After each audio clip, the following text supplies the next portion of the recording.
Hello guys, uko wafungura two step verification ya Gmail yawe maze warangiza ukagira security ya account yawe zawe zose, ngo haye ikaze aho tugiye kubana muri no video. Waba ufite ubwoba ko hari umuntu ushobora kuzinjira muri Gmail yawe cyangwa se account yawe akoresheje uburyo bw'ikoranabuhanga? Uyu munsi tugiye kukwereka uburyo bworoshye, bwihuse kandi bwizewe bwo gufungura two step verification kugira ngo ugire account yawe itekanye 100%.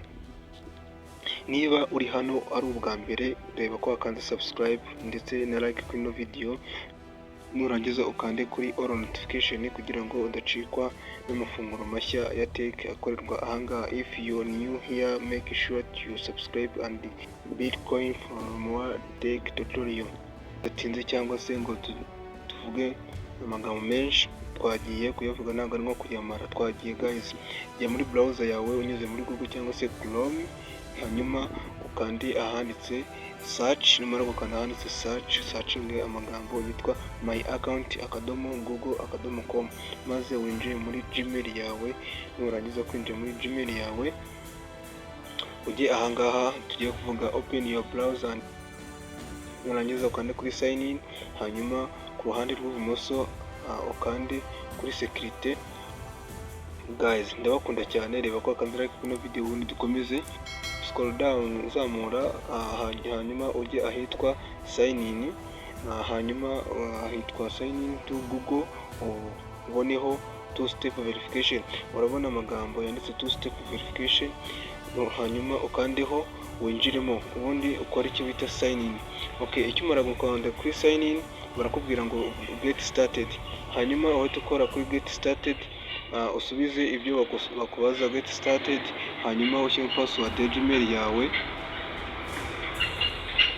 kandemo, nurangiza winjiremo.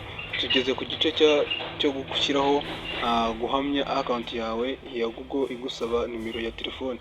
Icyo gukora two step verification, email yawe igomba kuba ifite nimero yawe ya telefone kugira ngo ni mu gihe wibagiwe password ndetse n'ibintu byose ukeneye kuri Google bajye bakoreza message. Okay, guhamya account yawe ya Google igusaba nimero ya telefone, shyiramo nimero yawe, uhitemo ko ushaka ko bakoreza SMS ya code cyangwa se baguhamagara, hanyuma ukande kuri next. Ukimara gukanda kuri next, urahita ujya kureba message baguhaye cyangwa se baguhamagaye bakubwira ko bakohereze agakode kuri iyo email yawe cyangwa se muri message isanzwe kuri nimero yawe ya telefone.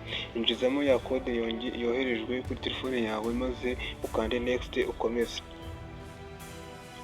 Okay, ukimara gushyiramo ya code yawe urahita ukanda kuri turn on kugira ngo two step verification angire kuba ikore ako kanya. Niyo ngiyo, ubu Gmail yawe irarinzwe 100%. nta muntu ushobora kongera kuyinjiramo uko abibonye kose adafite code yawe.